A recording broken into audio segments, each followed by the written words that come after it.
හරි. අපි අද බලමු කොහොමද වර්ග ප්‍රකාශනයක සාධක වෙන් කරගන්නේ කියලා. මුලින්ම වර්ග ප්‍රකාශනයේ සාධක වෙන් කරගන්න කලින් අපි බලන්න ඕනේ වර්ග ප්‍රකාශනයක් කියන්නේ මොකක්ද කියලා. වර්ග ප්‍රකාශනයක් කියන්නේ x වර්ගයේ පදයක් එක්ක තියෙන ප්‍රකාශනයක් අපි කියනවා වර්ගජ ප්‍රකාශනයක් කියලා. නැත්තම් මෙයාගේ දර්ශකයේ වැඩිම බලය දෙක වෙන එක අපි කියනවා වර්ගජ ප්‍රකාශනයක් කියලා. හරි. අපි දැන් බලමු මෙයාලගේ සාධක ගණන් විදිය. සාධකයක් කියන්නේ මොකද්ද? සාධකයක් කියන්නේ ඒ වරහන් බිඳුව කරපුවාම මෙයා තෘප්ත වෙන්න ඕනේ. කියන්නේ මෙයාගේ මේ ප්‍රකාශනයේම බිඳුවක් වෙන්න ඕනේ. නැත්තම් කෙටියෙන්ම කියව මොකද්ද? වරහන් දෙක ගුණිතයක් විදිහට ලියන එක තමයි අපි කියන්නේ සාධක හොයනවා කියලා.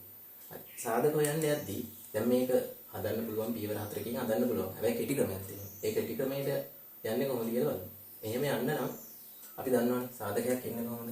සමාන ලකුණ වරහන් දෙක ගුණිතයක් එනවනේ අනිවාර්යෙන්. ඒක දාන්න. වරහන් දෙක ගුණිතයයි අනිවාර්යෙන් මෙතන x එනවා මෙතන x එනවා. ඔහොමනේ සාමාන්‍යයෙන් ටයිප් එකේ තියෙන මේ වර්ග ප්‍රකාශනය සාධක කරද්දී ඊට පස්සේ මෙතන එන ඉලක්කමයි ලකුණයි. ඉලක්කමයි ලකුණයි තමයි ඒක ගන්න නෙමෙයි. මුලින්ම අපි යනවා මේ දෙවෙනියට තියෙන ඉලක්කමේ ලකුණ ගාවට. මොකද්ද තියෙන්නේ? ධනක් තියෙන්නේ. ධනක් නම් අපි ගන්නෙ එකතු වෙලා කියලා. ධනක් නම් එකතු වෙලා එන්නේ. ධනක් නම් එකතු වෙලා එන්නේ. ඒක ඍණක් තිබ්බොත් ඒතකොට අඩු වෙලා එන්නේ. ඊට පස්සේ ගන්නු. එතන ධනක් තියෙන්නේ. කියන්නේ එකතු වෙලා එන්නේ. එකතු වෙන්න පුළුවන් විදි මොනවද? එක්ක ධන එකතු වෙනවා.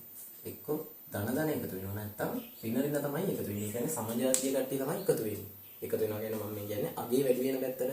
අගේ වැඩි වෙන්නේ ධන එකතු වුණොත් එයාගේ අගේ වැඩි වෙනවා. ඍණ එකතු වුණොත් එයාගේ අගේ වැඩි වෙනවා. කියන්නේ බලන්න ධන 5යි ධන 3 එකතු වුණොත් ධන 8යි. අන්න අගේ වැඩි වුණා. ඍණ 5යි ඍණ 3 එකතු වුණොත් ඍණ 8යි. ඒත් අගේ වැඩි වුණා. හැබැයි ධන 5යි ඍණ 3 එකතු වුණොත් ධන 2යි. කියන්නේ අගේ අඩු වෙනවා.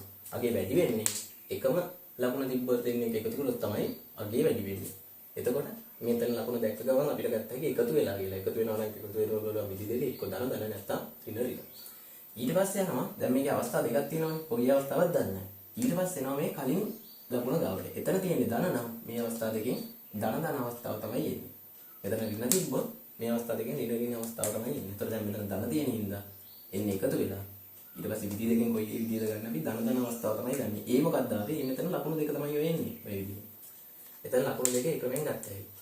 ඊට පස්සේ අපිට මෙතන ඉලක්කම් දෙක ඕනේ. ඉලක්කම් දෙක ගන්න මොකද්ද? මේ දෙපැත්තේ දෙන්න ගුණ වෙන්න ඕනේ. හැබැයි මේ ක්‍රමේ හරියන්නේ මේ මෙතන සංගුණක එක වෙන්න ඕනේ. කියන්නේ x වර්ගයේ සංගුණක එක වුණොත් විතරයි මේ ක්‍රමේ දාන්න පුළුවන්. අපි එකයි කියලා හිතමුකෝ. එතකොට මෙයා ගැන හිතන්න දෙයක් නැහැ. ගුණ වෙලා 6 හැදෙන්න ඕනේ. එකතු වෙලා 5 හැදෙන්න ඕනේ. ගුණ වෙලා 6 හැදෙන්න ඕනේ. එකතු වෙලා 5 හැදෙන්න ඕනේ. එතකොට ලකුණු ගැන මොකක්ද හිතන්න ඕනේ? ලකුණු දාලා ඉවරයිනේ.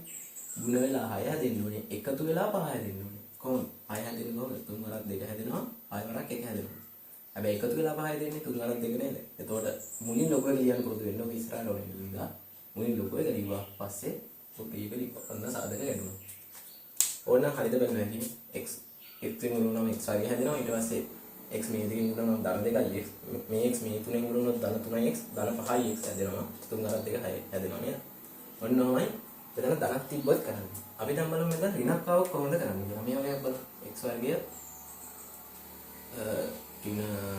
ගමු 6x ධන 8 ගමු. ඔයගොල්ලෝ ගමු. හරි. මුලින්ම යන්නේ මොකද්ද? මුලින්ම යන්නේ මෙතන දෙවෙනියට තියෙන ලකුණ ගන්න. දෙවෙනියට ධනක් තියෙනවා. ධනක් නම් ඉන්නේ එකතු වෙලා.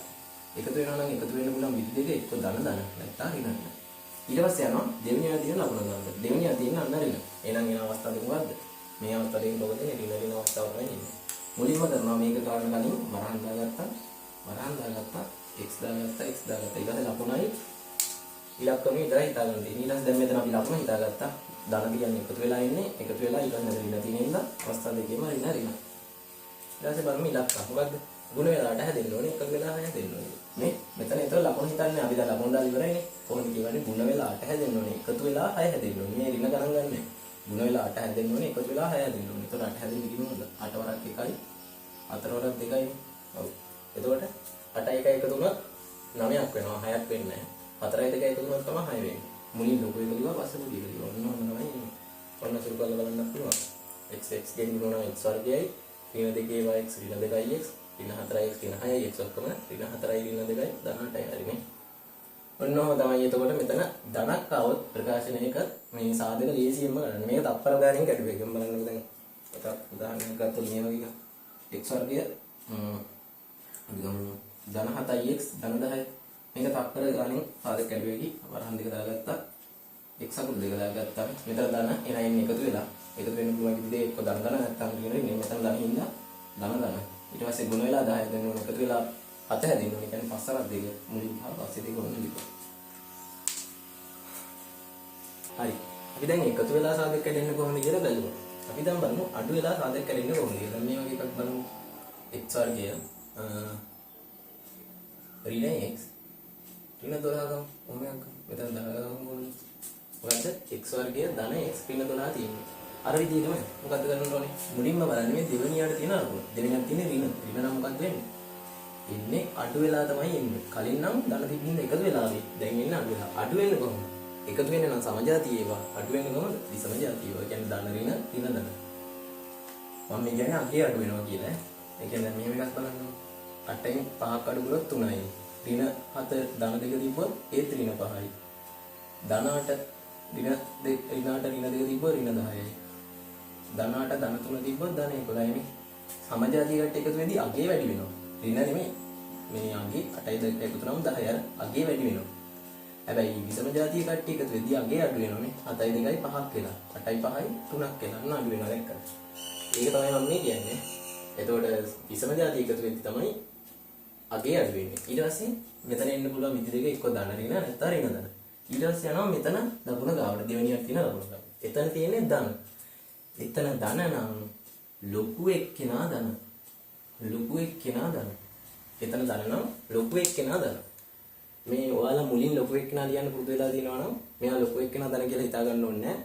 කොහොමද? මේ මුලට ධන කියලා හිතාගත්තත් කමක් නැහැ. ඒ ලොකු එක්කෙනා මුලින් ලියද්දි කොහොමද ලොකු එක්කෙනාට මේ මෙතන තියෙන ලකුණු සෙට් වෙන්නේ හින්දා මේ මුල එක්කෙනා ධන කියලා හිතාගත්තත් කමක් නැහැ. මුලින් ලොකු එක්කෙනා ලියා ගන්න පුරුදු වෙලා ඉන්නවා. මේක තමයි මම කිව්වේ මුලින් ලොකු එක්කෙනාව ලියන්න පුරුදු වෙන්න කියලා. හරි. දැන් අපි බලමු අපේ මේ සාමාන්‍ය විදියට යමු. සාමාන්‍ය ලකුණු දැම්මා. වරහන් දෙක දැම්මා. x අකුරු දාගත්තා. ඊළඟට අපි දැන් ලකුණ හිතා ගන්න ඕනේ. දැන් මෙතන ධනනේ. ඒ කියන්නේ ලොකු එක්කෙනා ධන. ලොකු එක්කෙනා ධන. ඒතකොට එන්න දැන් මේ විදි දෙකක් තියෙනවා එන්න පුළුවන්. ධනයි ඍණයි ඍණයි ධන. දැන් මෙතන ධන ගියොත් අනිත් එක්කෙනා ඍණයි. ලකුණ මාරු කරන්නේ. ධනයි ඍණයි හරි ඍණයි ධනයි හරි. දැන් මෙතන ධනවොත් මේ අවස්ථාවේ. ඒ කියන්නේ ධන අනිත් එක අනිවාර්යෙන් ඍණ. ඊට පස්සේ යනවා අපි මේ ඉලක්කම් දෙක දාගන්න. ඉලක්කම් දෙක කොහොමද දාගන්නේ? ಗುಣ වෙලා 12 හැදෙන්න ඕනේ. අඩු වෙලා එක හැදෙන්න ඕනේ. ಗುಣ වෙලා 12 හැදෙන්න ඕනේ. අඩු වෙලා එක හැදෙන්න ඕනේ. මේ ලකුණත් එක්ක තමයි කියවන්නේ. ಗುಣ වෙලා 12 හැදෙන්න ඕනේ. අඩු වෙලා එක හැදෙන්න ඕනේ. ඒ 12 හැදෙන සංස්කරණය මොකද්ද? 4 වරක් 3, 12 වරක් 1, 6 වරක් 2. ඔය ඊට පස්සේ අපි බලනවා 6 වරක් 2. හරි 12 හැදෙනවා. 6 දෙක අඩු කරොත් 4 වෙන්නේ. ඒක වෙන්නේ නැහැ. 12 වරක් 1 12යි. 12 එකක් අඩු කරොත් 11ක් වෙන්නේ. ඒක දෙන්නේ. 4 වරක් 3 12යි. 4 එකක් අඩු කරොත් අන්න එක හැදෙනවා. ඒ කියන්නේ අපි දන්නවා ලොකු එක්කිනාට ධන එන්න ඕනේ. ඒ කියන්නේ මුලින් කොහොමද අපි ලොකු එක්කිනා කියන්නේ? ඒ කියන්නේ 4 අනිත් එක්කිනා 3. අන්න ඔහොමයි එන්නේ. ඔන්න උගුර ගල බෙදුවේකි. x වරක් x x වර්ගය මෙතන ඍණ 3x මෙතන ධන 4x ඒ කියන්නේ ධන x. ඊට පස්සේ 4 වරක් 3 12යි ධනයි එනයි ගුණ වෙන්න ඍණ. හරි. ඊගාව එක x වර්ගය ඍණ 4x ඍණ 12 බලමු මේක බලමු. හරි. මුලින්ම යන මොකද්ද? මුලින්ම යනවා මෙන්න මෙතන තියෙන ලකුණ ගාවට. එතන ඍණ. ඍණ නම් අඩු වෙලා ඉන්නේ. අඩු වෙන්නේ මොනවද? අඩු වෙන්නේ ධනයි ඍණයි ඍණයි ධනයි. ඍණයි ධනයි කියන්නේ විරුද්ධ ලකුණ තමයි අඩු වෙන්නේ. ඊට පස්සේ යනවා මෙතන ලකුණ ගාවට. මෙතන තියෙන්නේ ඍණ. එහෙනම් කවුද? ලොකු එක්කෙනා ඍණ. ලොකු එක්කෙනා ඍණ. ඊට පස්සේ අපි දාගන්නවා හැමලෙම සාධකේ නම එහෙම. x අකුරු නම් ඊට පස්සේ දැන් අපි දන්නවා ලොකු එක්කෙනා ඍණ අනිත් එක්කෙනා ධන. ඒ එන්නේ කොහොමද ඉතින් ධන ඍණ හරි ඍණ ධන හරිනේ. ඊට පස්සේ අපි ගන්නවා චක්‍රය. ඒ 12ම හැදෙනවනේ. 4 වරක් 3 ගත්තත් 12යි. හැබැයි 4ෙන් 3 කඩ කරොත් එකක් වෙන්නේ. 12 වරක් එකක් 12යි. හැබැයි 12 එකක් කඩ කරොත් 11ක් වෙන්නේ. 6 වරක් 2 12යි. 6ෙන් 2 කඩ කරොත් 4ක් යනවා. අන්න හරි නේද? ඒක තමයි ඕනේ. ඒතර මුලට ලොකු එක ලියුවා පස්සේ පොඩි එක ලියවන්න අපි මේකෙත් ඉක්මනට එකක් හදලා බලමු. x වර්ගය අපි මොකද මේ චක්‍රය. x වර්ගය මේක මොන දින 11ix දින 12 තියෙනවා. මොකද කරන්නේ මුලින්ම වරහන් දෙක දාගත්තා. x අකුරු දෙකක් අතින් දාගත්තා. ඊට පස්සේ මෙතන ඍණ කියන්නේ අඩු වෙලා අඩු වෙන්න පුළුවන් විදි දෙක ඍණයි ධනයි ධනයි ඍණ. මෙතන ඍණ කියන්නේ ලොකු එක්කෙනා ඍණ අනිත් එක්කෙනා ධන. ගුණ වෙලා 11 12 දෙන්න ඕනේ. අඩු වෙලා 11 දෙන්න ඕනේ. 12 සරක් එකක් එන 12යි එකයි වුණා. අපර කරගෙන ගත්තා. ඔන්නමයි වර්ගජ ප්‍රකාශනයක සාධක තප්පර 5න් කඩලා මෙන්න මේ විදිහට උත්තරයක් ගන්න. හරි. මම දැන් මේකේ ගණන් හතරක් දීලා දෙනවා. අපි බලමු අර ක්‍රමයේ පාවිච්චි කරලා මේ ගණන් හතර කොහොමද ඉක්මනටම හදන්නේ කියලා. එතෙන් සමාන ලකුණු දැම්මා. අතිමාන දෙයක් ගත්තා. x අකුණු ගත්තා. දැන් අපි ලකුණු බලනවා. මෙතන ධන ඒ කියන්නේ එකතු වෙලා මෙතන ධන කියන්නේ දෙන්නම ධන දාන්න. ඊට පස්සේ අපි බලනවා ඉලක්කම් දෙක. ಗುಣ වෙලා 15 හැදෙන්න ඕනේ. එකතු වෙලා 8 හැදෙන්න ඕනේ. ಗುಣ වෙලා 15 හැදෙන්න ඕනේ. එකතු වෙලා 8 හැදෙන්න ඕනේ. කියන්නේ පසර තුන නේද? මුලින් 15 ලිව්වා. මෙතනින් 3 ලිව්වා. මුලින් දුක වෙන ලියන්නේ ඊට පස්සේ ආයෙ වටන දෙක දාගත්තා. මෙතනින් x මෙතනින් x ඊට පස්සේ මෙතන එකතු වෙලා තියෙන්නේ දෙකම ඍණ වෙන්න ඕනේ. එකතු වෙනවා නම් එකතු වෙන්නේ එකම જાතියමයි. චක්කරේ කොහොමද? ಗುಣ වෙලා 14 හැදෙන්න ඕනේ. එකතු වෙලා 9 හැදෙන්න ඕනේ. මෙතකොට මේ ලකුණ කියවන්නේ ಗುಣ වෙලා 14 හැදෙන්න ඕනේ. එකතු වෙලා 9 හැදෙන්න ඕනේ. ඒ කියන්නේ හතරක් දෙක නේද? හතරක් දෙක. ඒ විදිහම තමයි මේකත්. එතකොට මෙතන එන්නේ වරන් ටිකක් ඉඳාගත්තා. x අකුරු දාගත්තා. මෙතන ඍණ ඒ කියන්නේ එන්නේ අඩු වෙලා. අඩු වෙන විදිහ මොනවද? විසම જાතියව තමයි අඩු වෙන්නේ. එතකොට ලොකු එක්කෙනා දාන්න. ලොකු එක්කෙනා දාන්න එක්කෙනා ඍණ වෙනවා. ඒ කියන්නේ මෙතන දාන ලකුණ මාරු වෙලා තමයි මෙතන එන්නේ. මෙතන ඍණ නම්. ධන නම් ලකුණු දෙකම එකයි. ඍණ මාරු වෙනවා. ධන නම් ලකුණු දෙකම එකයි. ಗುಣ වෙලා 10 හැදෙන්න ඕනේ. අඩු වෙලා 3 හැදෙන්න ඕනේ. කියන්නේ පස් වරක් දෙක මුලින් අපි දාන්න පුරුදු වෙලා තියෙන ලොකු එක්කෙනා මේක හොඳ. එතකොට ආයෙ අර ලොකු එක්කෙනා හිත හිතා ඉන්න ඕනේ. මෙතන එන ලකුණ මුලින් දාලා අනිත් එක්කෙනා මෙතනින් දාලා ලොකු එක්කෙනා මෙතනින් දාලා එතකොට නිකම්ම ඉවරයි. ಗುಣ වෙලා 8 හැදෙන්න ඕනේ. අඩු වෙලා 2 හැදෙන්න කොහොමද එන්නේ? x දෙන්නාටම එතකොට මෙතන x දානවා. මෙතන ඍණ අනිත් එක්කෙනා ධන වෙනවා. මෙතන ඍණ හින්දා. ಗುಣ වෙලා 8 අඩු වෙලා 2 කියන්නේ 4 වරක් 2. ඔන්නමයි වර්ගජ ප්‍රකාශනයක් දුන්නොත් තප්පර 5න් සාධක වෙන් කර ගන්න.